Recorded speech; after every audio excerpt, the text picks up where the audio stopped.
तुझे लेके फैला के बाहें हमको बुलाए, ख्वाबो ख्याल ख्वाहिशें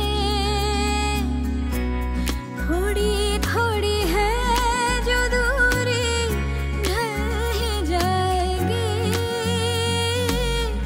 रास्ते जो रूह ढूंढे क्यों ना पाएगी। ये जो दिल यूं परेशान है, जानू ना चाहे ये क्या, मेरा मन खुद भी हैरान है। ট্রাভেল উইথ সোহাম চ্যানেলের পক্ষ থেকে আপনাদের সকলকে জানাই আজকের পর্বে স্বাগত। আমি একদম পাহাড় থেকে সোজা নেমে চলে আসলাম সমতলে, আর আজকে থাকছে কলকাতার একদমই কাছে একটি সুন্দর উইকেন্ড কাটানোর জায়গার গল্প নিয়ে। আপনারা অনেকেই আগের পর্বটি দেখেছেন, কিন্তু যারা এখনো পর্যন্ত দেখে উঠতে পারেননি তাদের কাছে একান্ত অনুরোধ রাখলাম আগের পর্বটি দেখে নেওয়ার জন্য।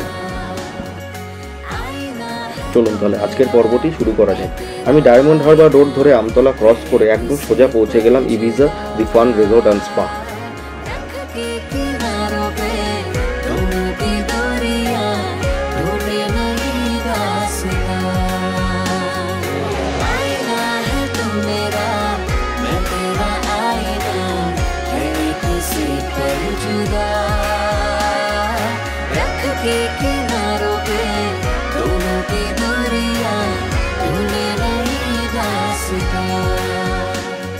পৌঁছানোর পর ওয়েলকাম ড্রিঙ্ক খেয়ে আমি চেক ইনের সব ফর্মালিটিস কমপ্লিট করে ওয়েট করছিলাম কখন রুমে যাব, কারণ চেক ইন টাইম দুপুর 1টার সময় আর লাঞ্চের টাইম 1টার সময়, তো লাঞ্চেরও টাইম হয়ে যাচ্ছিল। তো আমার রুম ছিল হচ্ছে উইন্টার গ্রিন রুম, যেটা মেন প্রিমাইসেসে না একটু বাইরে, তো আমি ওয়েট করছিলাম গলফ কার্টের জন্য। তারপরে দেখি একজন খুদে মেম্বার যার নাম শ্রীনিকা, সে আমাকে হোস্ট করার জন্য একদম রেডি হয়ে চলে এসেছে। কিন্তু আমার হোস্ট ছিল তার নিজের আপন খেয়ালে। আমি অনেকবার রিকোয়েস্ট করছি আমাকে রুমে নিয়ে যাওয়ার জন্য, কিন্তু সে তো ছবি তুলতে আর ভিডিও তুলতেই ব্যস্ত, এদিক ওদিক দৌড়ে বেড়াচ্ছে। কিন্তু লাস্টে আমি অনেক রিকোয়েস্ট করে তাকে রাজি করালাম যে প্লিজ আমাকে রুমে নিয়ে চলো। সেই শুনে সে নিজেই আমাকে রুমের দিকে নিয়ে গেল। অনেক রিকোয়েস্ট করতে সে আমাকে রুম দেখাতে রাজি হলো। আর এখানে একটা সোফা আছে, তাই তো?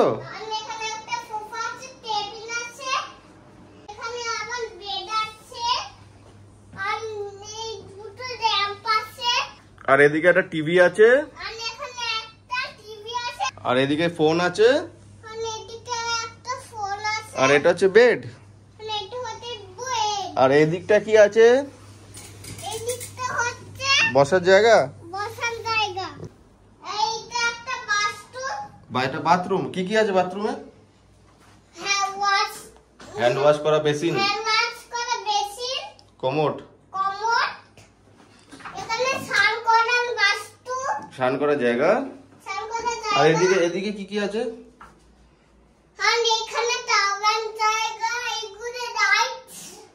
আর এখানে কি কি আছে? যে এটার মধ্যে কি কি আছে দেখি দাও। টাওয়েল, আর উপরে কি কি আছে? এখানে শ্যাম্পু সব, তাই?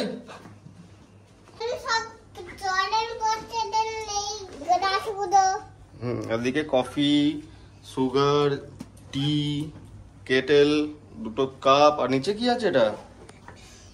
এটা তো ফ্রিজ। বাহ। আর এখানে একটা বেসিন।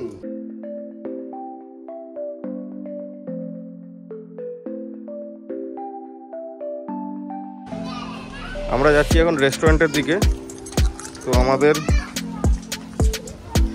এই কুপন দেওয়া হয়েছে, প্যাকেজে ইনক্লুডেড।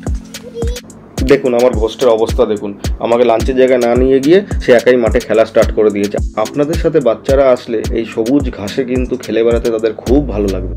অবশেষে আমি এসে পড়লাম আমার লাঞ্চের জায়গায়, ইবিজারি বাফে লাঞ্চের রেস্টুরেন্টে। এলাহি সব খাবারের অ্যারেঞ্জমেন্ট, ভেজ এবং নন ভেজে ভর্তি। যারা ভেজ খেতে পছন্দ করেন বা খান তাদের জন্য কিন্তু একেবারেই কোনো প্রবলেম হবে না, কারণ আপনারা কিন্তু অনেক অপশান সেখানে পেয়ে যাবেন। লাঞ্চ শেষ করার পরে আমার হোস্ট আমাকে বলল যে তার এখন ঘুমানোর টাইম, তো তাকে আর ডিস্টার্ব করা যাবে না। অগত্যা আমাকে একাই বেরোতে হবে। আজ শনিবার 2 মার্চ। তো একটা স্টেকেশনের অনেকদিন ধরে ইচ্ছা ছিল, তো সেটা হয়ে উঠছিল না সময়ের জন্য। তো ভাবলাম আজকে একটা স্টেকেশন করা যাক। তো চলে আসলাম ইবিজা, কলকাতার একদমই কাছে, এবং আপনাদের মধ্যে অনেকেই এখানে এসছেন, অনেকেই থেকেছেন, স্টেকেশন করেছেন, ডেকেশন করেছেন। তো তাই অনেকদিন ইচ্ছা ছিল ইবিজাতে এসে স্টেকেশন করার। So here I am at Ibiza. চলুন আপনাদের পুরো প্রপার্টিটা ঘুরে দেখাই। এটা হচ্ছে এন্ট্রেন্স। আপনারা যখন গাড়ি করে আসবেন তো ওইখান থেকে এই গেটের বাইরে হচ্ছে পার্কিং, আর এই গেটটা দিয়ে ঢুকে এটা হচ্ছে এন্ট্রেন্স।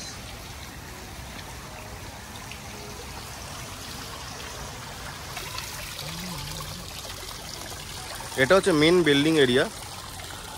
যত আপনারা প্রিমিয়াম স্যুটস পাবেন, কটেজেস পাবেন, সব এদিকটাই পাবেন।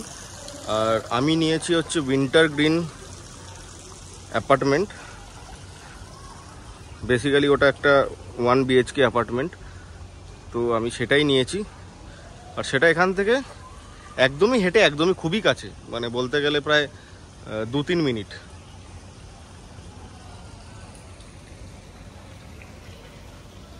আমার 8,500 টাকার মতো প্যাকেজ পড়েছে, inclusive of welcome drink, non alcoholic, তারপরে আছে লাঞ্চ বাফে, আর ডিনার বাফে, আর কালকের ব্রেকফাস্ট।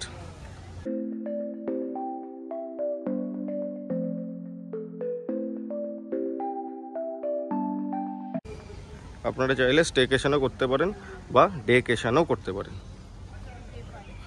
ডেকেশনের ভালো ভালো ডিলস আপনারা নিয়ার বাই অ্যাপে পেয়ে যাবেন। ওখানে খুব সুন্দর সুন্দর ডিলস থাকে, ওখান থেকে আপনারা কিন্তু অ্যাভেল করতে পারেন। আপনারা ইভিনিং এক্সারসাইজও করতে পারবেন। আর এটা হচ্ছে জিপ লাইন। এটা দিয়ে ওপরে, সিঁড়িটা দিয়ে ওপরে উঠে গিয়ে ওদিক থেকে ওই বোটিং যেখানে যাচ্ছে, বোটটা যেখানে যাচ্ছে ওইখানে এন্ডে গিয়ে শেষ হচ্ছে। এটা কিন্তু 200 টাকা পার হেড, প্লাস এদিকে আর্চারি আছে। স্টেকেশন করলে সব কিন্তু অ্যাক্টিভিটিস আপনাদের প্যাকেজের মধ্যে ইনক্লুডেড থাকবে না। সাইক্লিং, আর্চারি, বোটিং কিন্তু ফ্রি, বাদবাকি zip lining, Burma bridge, commando walk কিন্তু চার্জেবল। এটা হচ্ছে ব্যাডমিন্টন এবং বাস্কেটবল কোর্ট, আর এদিকটা হচ্ছে সুইমিং পুল।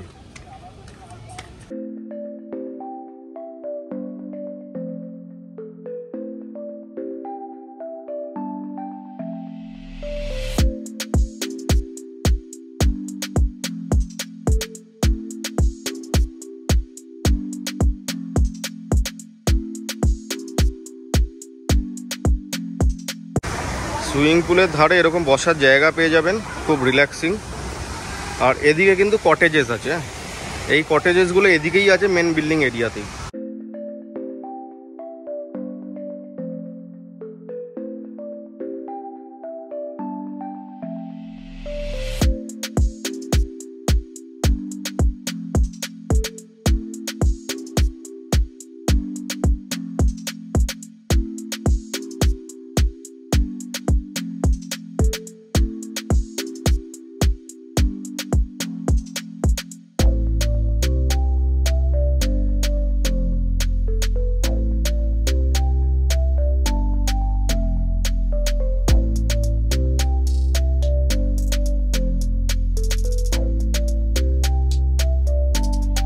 ইবিজাতে শুধু স্টেকেশন নয়, আপনারা চাইলে ডেকেশনও করতে পারেন। ডেকেশনের কিন্তু সুন্দর সুন্দর আপনারা ডিলস পেয়ে যাবেন নিয়ার বাই অ্যাপে। যদি আপনারা লগ ইন করেন ওখান থেকে কিন্তু অনেক ডিলস, ভালো ভালো ডিলস থাকে।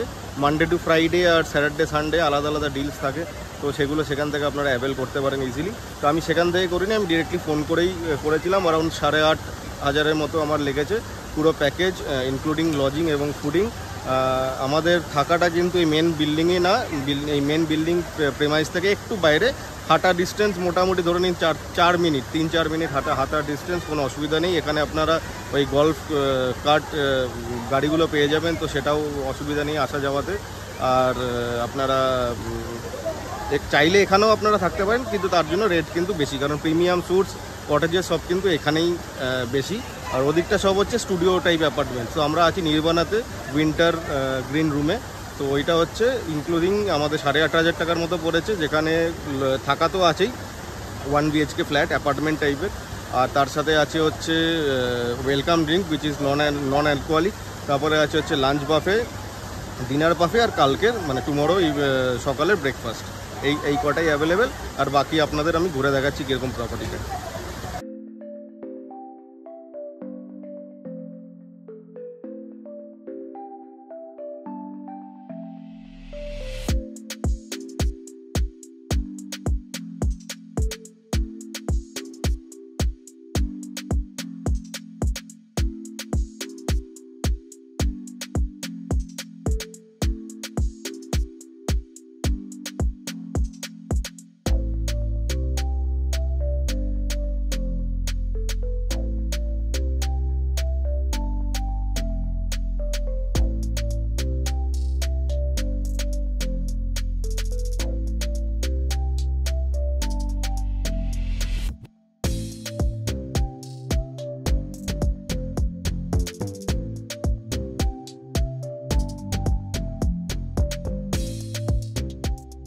বিকেল হতে না হতেই আমার হেলিকপ্টার থেকে ধরা পড়লো আমার হোস্ট। সে এখন ঘুম থেকে উঠে মাঠে বল নিয়ে খেলা স্টার্ট করেছে, আর সেই হেলিকপ্টার থেকে নেমে আসতেই সে বায়না ধরলো তাকে এখন কিডস জোনে নিয়ে যেতে হবে, সে এখন সব গেমস খেলবে ওখানে। এই মেন প্রেমাইসেসের মধ্যেই রয়েছে কিডস জোন, যেখানে বাচ্চারা নিজেদের মতো করে নানান রকম অ্যাক্টিভিটিস করতে পারবে।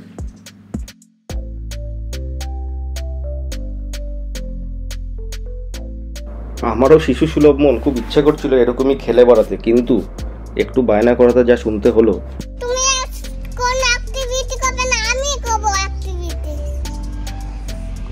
আউটডোর কিডস জোন অ্যাক্টিভিটিসের সাথেই রয়েছে ইনডোর কিডস জোন অ্যাক্টিভিটিস। এই হচ্ছে রাতের বেলায় মানে ইভিনিংয়ে লাইট জ্বালার পর ইবিজা। রাতের বেলা সৌন্দর্য কিন্তু আরও অন্যরকম, খুব সুন্দর একটা অ্যাম্বিয়েন্স এখানে। সুইমিং পুল রাত্রি 9টা অবধি খোলা, আপনারা চাইলে রাত্রি 9টা অবধি ইউজ করতেই পারেন সুইমিং পুল। এদিকে হচ্ছে সব প্রিমিয়ার কটেজেস এবং ভিলাস, এদিক দিয়ে গেলে আপনারা এই ভিলাগুলো পাবেন, কিন্তু হ্যাঁ মেন ভিলাগুলো সব এদিকেই। আমরা যেটা নিয়েছি রুম স্টেকেশনের জন্য সেটা কিন্তু মেন বিল্ডিং প্রেমাইসেসে না। এটা কিন্তু ideal place to chill out. আরামসে এখানে বসেন, সুইমিং পুলে স্নান করুন, রিল্যাক্স করুন, ফেভারিট বেভারেজেস খান, আর এই অ্যাম্বিয়েন্সটাকে এনজয় করুন।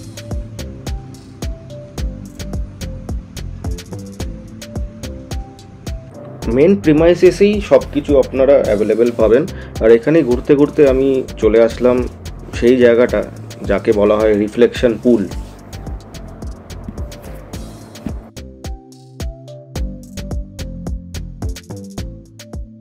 রাতের বেলায় এত সুন্দর করে আলোকিত করা থাকে গোটা রিসর্টটি, আপনার কিন্তু হেঁটে হেঁটে ঘুরে বেড়াতে বেশ লাগবে।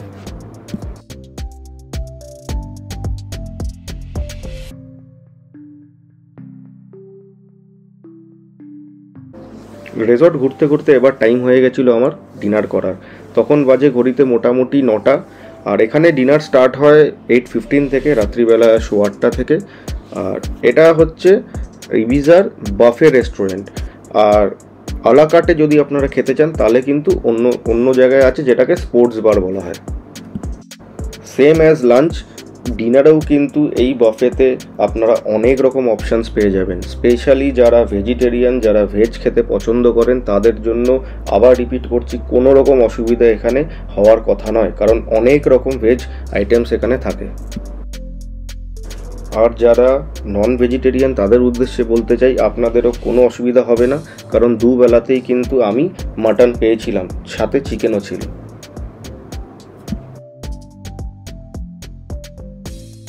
ডিনার করে কিছুক্ষণ রিসর্টের মধ্যেই ঘুরে আমি চলে গেলাম আমার উইন্টার গ্রিন রুমে। আর আজকে হচ্ছে এন্ড অফ ডে 1, কালকে সকালবেলায় আফটার ব্রেকফাস্ট 11টার মধ্যে চেক আউট। Good morning. আজকে হচ্ছে ডে 2 সকাল, আর সকাল সকাল ঘুম থেকে উঠে আমি আবার রুম থেকে বেরিয়ে হেঁটে হেঁটে মেন প্রিমাইসেসে চলে আসলাম। এখানে একটু ঘোরাফেরা করে তারপরে যাব ব্রেকফাস্ট করতে।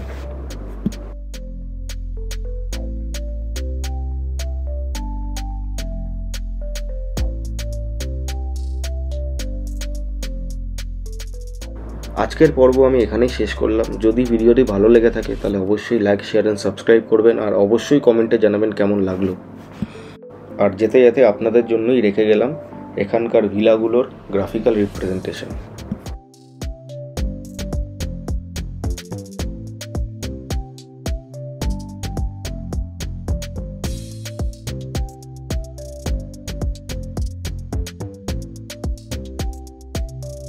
আমাদের ভিডিও কেমন লাগলো? যদি ভালো লেগে থাকে তাহলে অবশ্যই লাইক, শেয়ার, সাবস্ক্রাইব করবে।